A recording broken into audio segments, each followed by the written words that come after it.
Sobat Relakses, banyak banget request seputar ulasan mengenai uang pesangon pasca diundangkannya peraturan pemerintah nomor 35 tahun 2021 yang merupakan peraturan pelaksana dari Undang-Undang Cipta Kerja yang salah satunya mengatur tentang cara melakukan PHK, pemutusan hubungan kerja, dan besaran hak uang pesangon karyawannya.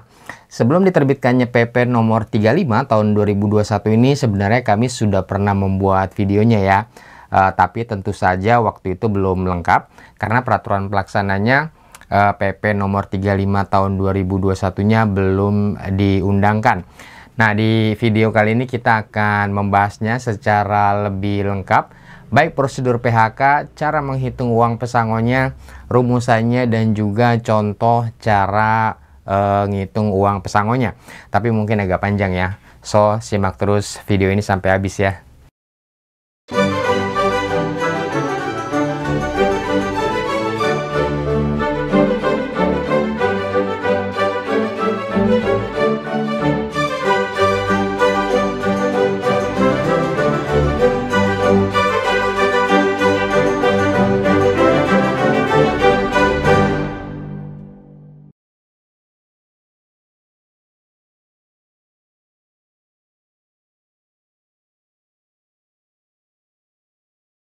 Jadi peraturan pemerintah nomor 35 tahun 2021 ini tentang PKWT, alih daya, waktu kerja dan istirahat, dan PHK.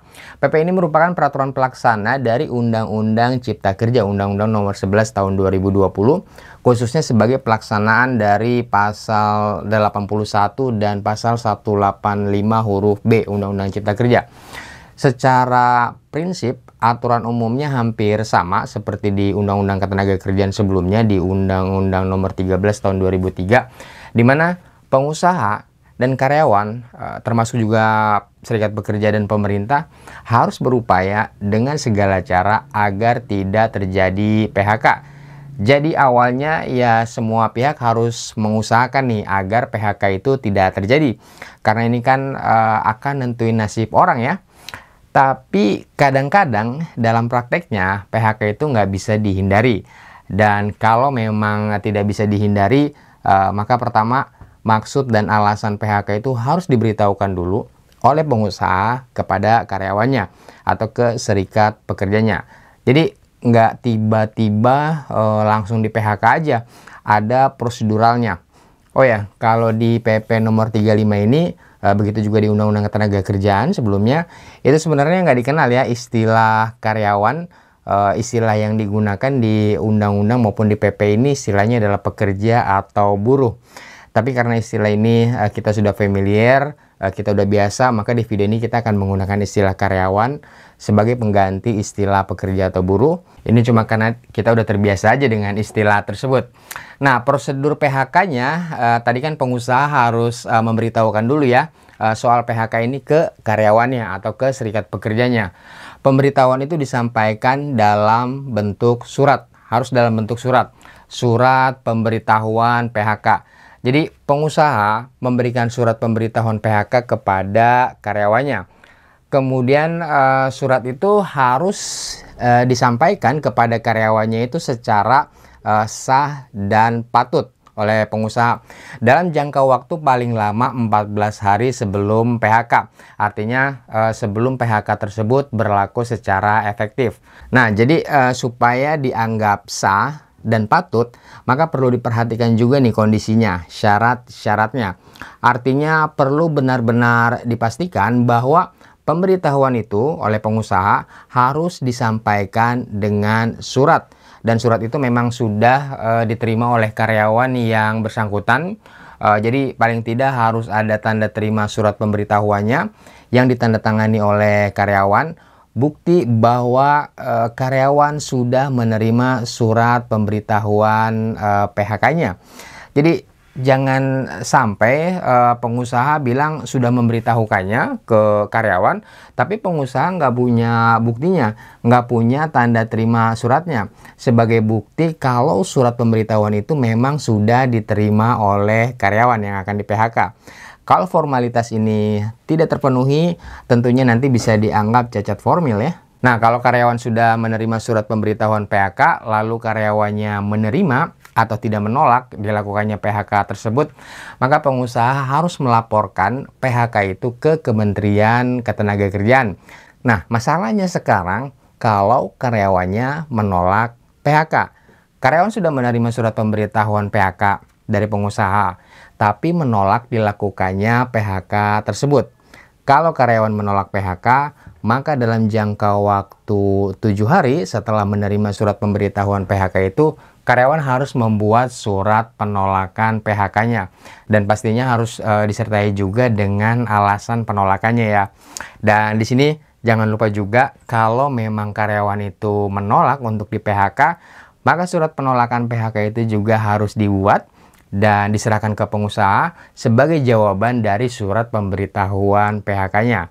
Kalau tidak dibuat surat penolakan PHK-nya oleh karyawan, nanti kalau jangka waktu 7 harinya lewat dan karyawan tidak menyampaikan surat penolakan PHK itu, maka nanti karyawan akan dianggap menerima PHK-nya. Nah, karena pengusaha menginginkan dilakukannya PHK, sementara di sisi lain karyawan atau serikat pekerjanya menolak PHK tersebut, maka di sini dianggap sudah terjadi perbedaan pendapat ya mengenai PHK. Yang satu pengen di PHK, sementara yang lain karyawan menolak untuk di PHK.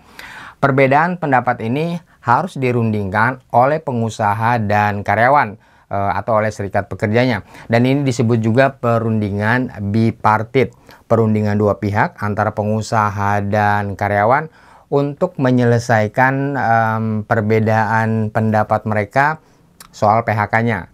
Kalau dari perundingan itu nanti ada kesepakatan, maka tentunya perbedaan itu bisa diselesaikan dan para pihak tadi bisa membuat perjanjian bersama yang berisi butir-butir kesepakatannya. Tapi kalau tidak mencapai kesepakatan, maka perbedaan pendapat itu nanti diselesaikan melalui mekanisme penyelesaian perselisihan hubungan industrial sesuai dengan ketentuannya. Dan sesuai ketentuannya ini, pertama, salah satu pihak, baik itu pengusaha atau karyawan, bisa mencatatkan perselisihan itu ke Disnakertrans setempat. Biar nanti Disnakertrans yang akan melakukan mediasi dan memberikan anjuran tertulis. Jadi di sini sudah melibatkan pihak ketiga ya, Disnakertrans, dan ini disebut juga penyelesaian tripartit, penyelesaian perselisihan pihak ketiga. Kalau penyelesaian tripartit ini mencapai kesepakatan, artinya terjadi perdamaian di antara pengusaha dan karyawan, maka nanti dari kesepakatan itu akan dibuat perjanjian. Biasanya disebut perjanjian bersama yang akan dieksekusi oleh para pihak, oleh pengusaha dan oleh karyawannya. Tapi kalau penyelesaian tripartit itu tidak mencapai kesepakatan, nanti Disnakertrans akan mengeluarkan anjuran tertulisnya kepada para pihak, kepada perusahaan dan kepada karyawan. Dan bila anjuran tertulis itu tidak juga diterima oleh salah satu pihak atau oleh keduanya, maka mekanisme berikutnya bisa dilanjutkan ke proses gugatan, yaitu gugatan di Pengadilan Hubungan Industrial. Tinggal nanti terakhir putusan dari Pengadilan Hubungan Industrial ini yang telah berkekuatan hukum tetap yang akan dijalankan sebagai solusi akhirnya.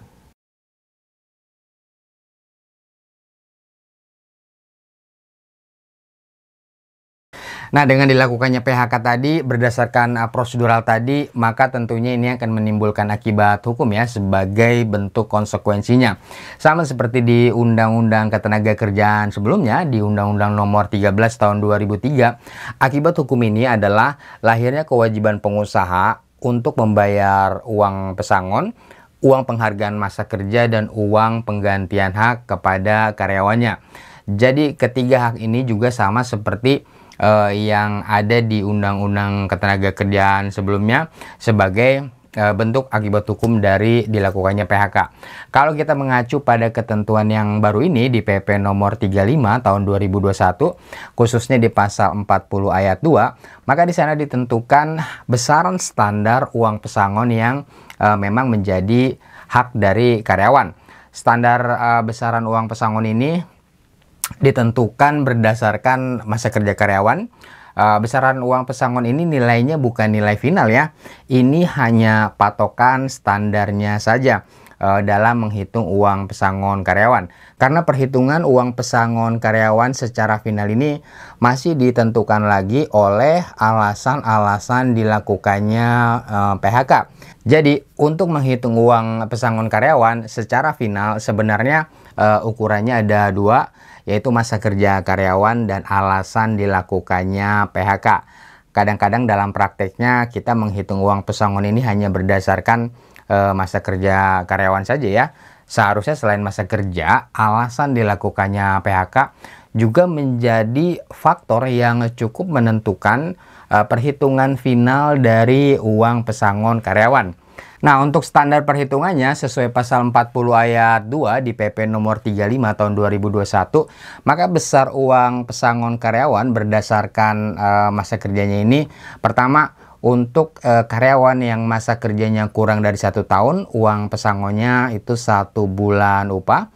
Masa kerja karyawan 1 tahun atau lebih dan kurang dari 2 tahun, uang pesangonnya 2 bulan upah.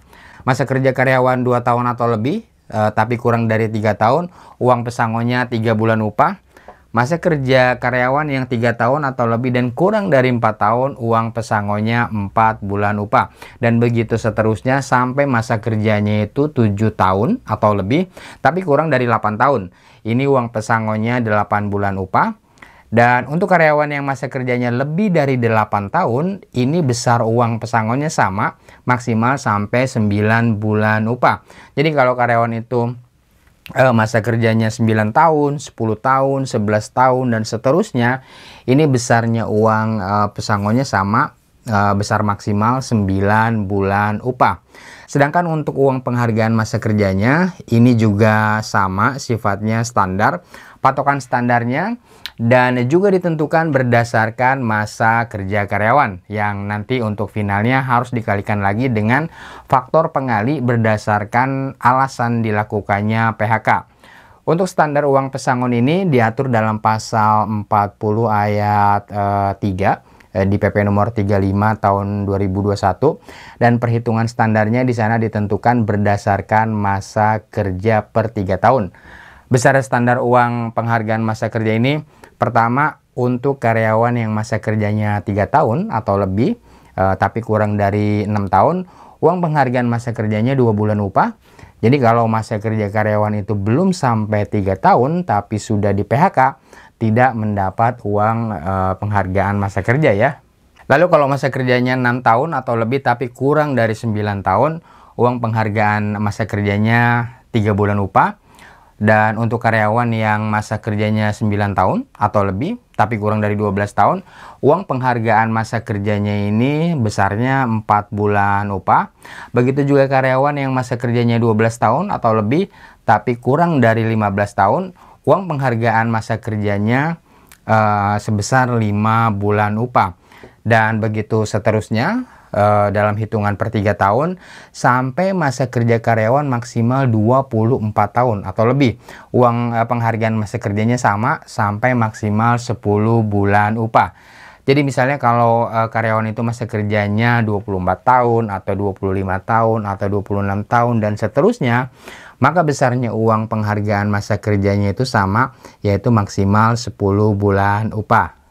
Tapi sekali lagi perhitungan uang pesangon dan uang penghargaan masa kerja tadi berdasarkan pasal 40 itu perhitungan standarnya ya, berdasarkan masa kerja. Standar artinya nilai di pasal 40 itu sebagai dasar pengalian dari perhitungan uang pesangon final, yang perlu diperhitungkan lagi dengan faktor pengali berdasarkan alasan dilakukannya PHK. Jadi besarnya nilai uang pesangon final ini nanti, ini untuk tiap-tiap alasan PHK bisa jadi berbeda, harus dijumlahkan lagi dengan nilai pengalinya. Nah, untuk uang penggantian hak yang seharusnya diterima oleh karyawan yang di PHK, ini tidak ada nilai standarnya. Di PP ini hanya diatur komponennya saja.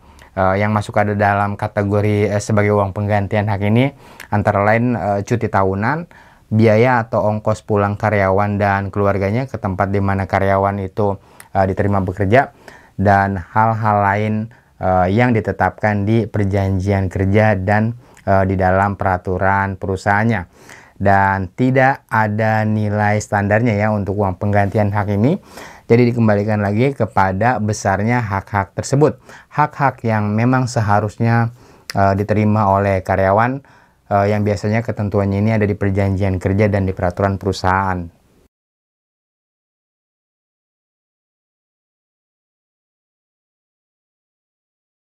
Oke, sekarang kita hitung besarnya uang pesangon ya ketika seorang karyawan akan di PHK. Seperti tadi disampaikan di awal bahwa untuk menghitung besarnya uang pesangon dan uang penghargaan masa kerja, ini parameternya ada dua. Pertama, masa kerja karyawan, dan yang kedua, alasan dilakukannya PHK terhadap karyawan tersebut. Jadi meskipun masa kerjanya sama, kalau alasan dilakukannya PHK ini berbeda, maka besarnya uang pesangon dan uang penghargaan masa kerja ini juga bisa jadi berbeda. Jadi kalau misalnya ada dua orang karyawan punya gaji yang sama, yang masing-masing masa kerjanya juga sama, katakanlah mereka berdua misalnya sudah bekerja selama 7 tahun, tapi yang satu di PHK karena alasan efisiensi, dan yang satu lagi di PHK dengan alasan karena melanggar peraturan perusahaan. Maka karena perbedaan alasan PHK itu, perhitungan uang pesangonnya juga tentunya akan berbeda. Nah, untuk menghitungnya kita kembali lagi ke perhitungan standarnya ya. Untuk uang pesangon standarnya ini diatur di pasal 40 ayat 2 PP 35 2021 tadi. Dan untuk uang penghargaan masa kerja ini diatur di pasal 40 ayat 3-nya. Nah, ini adalah besaran standar untuk perhitungan uang pesangon dan uang penghargaan masa kerja, dan dasarnya adalah masa kerja karyawan. Untuk mendapatkan angka final besarnya uang pesangon dan uang penghargaan masa kerja ini, kita harus menghitung juga faktor pengalinya berdasarkan alasan dilakukannya PHK. Jadi nilai standar uang pesangon dan uang penghargaan masa kerja di pasal 40 ayat 2 dan ayat 3 tadi dikalikan dulu dengan besarnya hak uang pesangon dan uang penghargaan masa kerja berdasarkan alasan-alasan dilakukannya PHK. Berapa nilai pengalian uang pesangon dan penghargaan masa kerja itu berdasarkan alasan dilakukannya PHK? Alasan-alasan ini tersebar di beberapa pasal, cukup banyak pasalnya, dari pasal 41 sampai pasal 58 di PP 35 2021. Di sana ditentukan nilai perkalian dari uang pesangon dan uang penghargaan masa kerja berdasarkan alasan dilakukannya PHK. Yang masing-masing alasan angka pengalinya itu bisa jadi berbeda ya. Untuk pengusaha yang melakukan PHK karyawan karena alasan dilakukannya penggabungan atau pemisahan atau peleburan perusahaan, uang pesangonnya ini satu kali ketentuan pasal 40 ayat 2 tadi, dan uang penghargaan masa kerjanya satu kali ketentuan pasal 40 ayat 3-nya, termasuk juga mendapatkan uang penggantian hak sesuai di ketentuan pasal 40 ayat 4. Untuk PHK yang dilakukan karena alasan pengambil alihan perusahaan, besarnya uang pesangon adalah satu kali ketentuan pasal 40 ayat 2, dan uang penghargaan masa kerjanya satu kali ketentuan pasal 40 ayat 3-nya.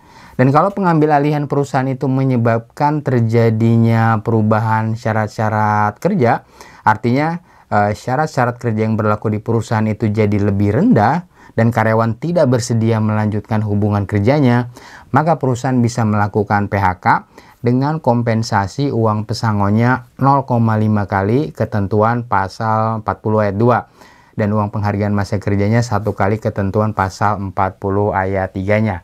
Nah, di sini ada perbedaan kan ya, besaran uang pesangonnya bukan satu kali tapi jadi lebih sedikit, yaitu setengahnya atau 0,5. Jadi sekali lagi masih tergantung alasan PHK-nya.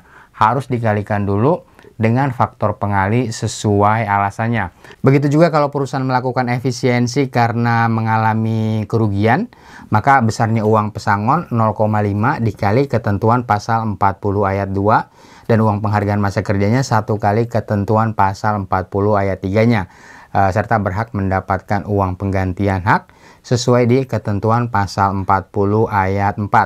Jadi ini juga sama, uang pesangonnya yang diatur di pasal 40 ayat 2 tadi harus dikalikan setengahnya atau 0,5-nya dulu. Karena alasannya adalah perusahaan melakukan efisiensi karena rugi. Dan begitu seterusnya, setiap alasan PHK punya perhitungan pengalinya sendiri yang bisa jadi berbeda antara satu alasan PHK dengan alasan PHK lainnya. Tapi bisa juga sama nilainya.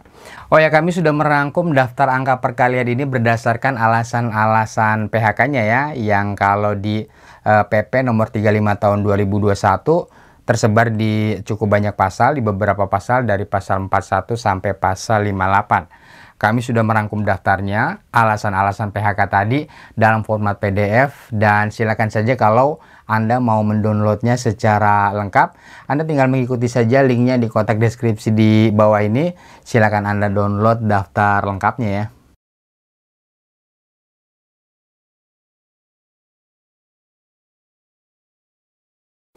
Oke, sekarang contohnya ya, cara menghitung uang pesangon. Misalnya gini, ada 2 orang karyawan bekerja di perusahaan yang sama, katakanlah namanya itu karyawan A dan karyawan B, yang bertugas sama-sama bertugas di Departemen Procurement. Jabatannya sama-sama staff dan masa kerjanya juga sama, katakanlah mereka masa kerjanya 4 tahun 3 bulan. Gajinya juga sama, misalnya gaji pokoknya 5 juta rupiah per bulan dan tunjangan tetapnya 750.000 rupiah per bulan. Jadi masing-masing total gajinya 5.750.000 rupiah per bulan. Nah, keduanya di PHK dengan alasan yang berbeda. Si karyawan A di PHK karena kebetulan perusahaannya sedang melakukan efisiensi. Sedangkan karyawan B di PHK karena dia melanggar perjanjian kerja dan peraturan perusahaan. Bagaimana cara menghitung uang pesangonnya kalau perusahaan akan mem-PHK kedua karyawan itu? Oke, pertama karyawan A yang di PHK karena alasan perusahaan sedang melakukan efisiensi, dan efisiensi itu bukan karena perusahaannya rugi. Jadi pertama yang harus diukur adalah masa kerjanya dulu ya. Karena si A ini masa kerjanya adalah 4 tahun, 4 tahun lebih 3 bulan, artinya belum sampai 5 tahun. Maka sesuai pasal 40 ayat 2, uang pesangonnya adalah 5 bulan upah.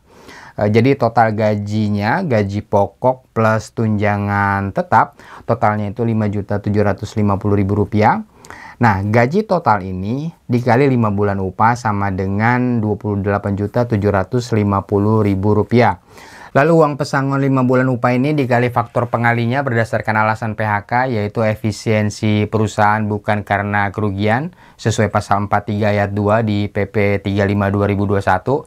Sesuai pasal itu faktor pengalinya adalah 1. Jadi 1 dikali 28.750.000 hasilnya sama 28.750.000.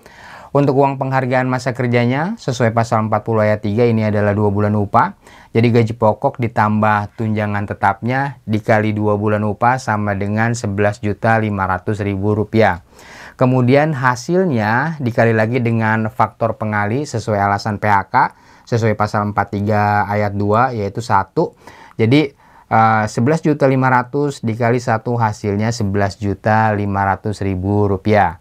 Jadi tinggal dijumlahkan saja totalnya uang pesangon dan uang penghargaan masa kerja 28.750.000 ditambah 11.500 sama dengan 40.250.000 rupiah. Inilah kompensasi yang diterima A, uang pesangon dan uang penghargaan masa kerjanya. Tapi ini belum termasuk uang penggantian hak ya, yang nilainya tentu sesuai dengan haknya si A ini, sesuai perjanjian kerja dan peraturan perusahaannya. Nah, sekarang kita hitung untuk karyawan B. PHK terhadap karyawan B alasannya adalah karena karyawan B ini melanggar perjanjian kerja dan peraturan perusahaan. Dan dia sudah diberi surat peringatan 3 kali tapi masih tetap melanggar, sehingga perusahaan memutuskan untuk melakukan PHK terhadap si karyawan B ini. Untuk perhitungan uang pesangonnya, pertama kita tentukan dulu gajinya, gaji pokok plus tunjangan tetapnya. Sama seperti karyawan A tadi, 5.750.000 rupiah. Kemudian kita tentukan masa kerjanya, juga sama seperti karyawan A. Masa kerjanya 4 tahun tapi kurang dari 5 tahun. Sehingga uang pesangonnya sesuai ketentuan pasal 40 ayat 2 adalah 5 bulan upah. Jadi perhitungannya 5 dikali total gaji B. 5.750.000 sama dengan Rp28.750.000. Kemudian berdasarkan alasan dilakukannya PHK, yaitu karena B melanggar perjanjian kerja dan peraturan perusahaan, maka faktor pengalinya sesuai pasal 52 ayat 1 adalah 0,5. Sehingga uang pesangon tadi yang sesuai masa kerja B harus dikalikan lagi dengan 0,5 setengahnya. Jadi total uang pesangon B adalah Rp14.375.000. Sekarang uang penghargaan masa kerjanya sesuai pasal 40 ayat 3, uang penghargaan masa kerja B ini adalah 2 kali upah sebulan atau 2 kali Rp5.750.000 sama dengan Rp11.500.000. Hasil ini kemudian dikalikan lagi dengan faktor pengali sesuai alasan dilakukannya PHK, yaitu melanggar perjanjian kerja dan peraturan perusahaan.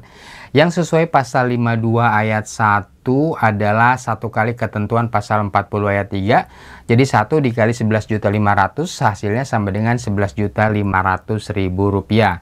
Sehingga total kompensasi uang pesangon dan uang penghargaan masa kerja yang diterima B adalah Rp14.375.000 ditambah Rp11.500.000 sama dengan Rp25.875.000. Dan ini juga belum termasuk uang penggantian hak yang seharusnya diterima oleh B.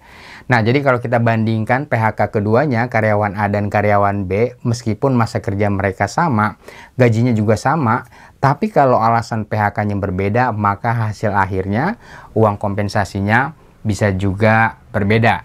Nah, itu tadi contohnya ya. Semoga cara perhitungannya cukup sederhana. Semoga cukup bisa dimengerti, bisa dipahami. Demikian informasi ini kami sampaikan. Sekali lagi, semoga hitung-hitungan tadi bisa cukup dipahami. Dan semoga informasi yang singkat ini cukup bermanfaat dan berguna ya bagi Anda dalam membina hubungan kerja Anda di perusahaan. Salam.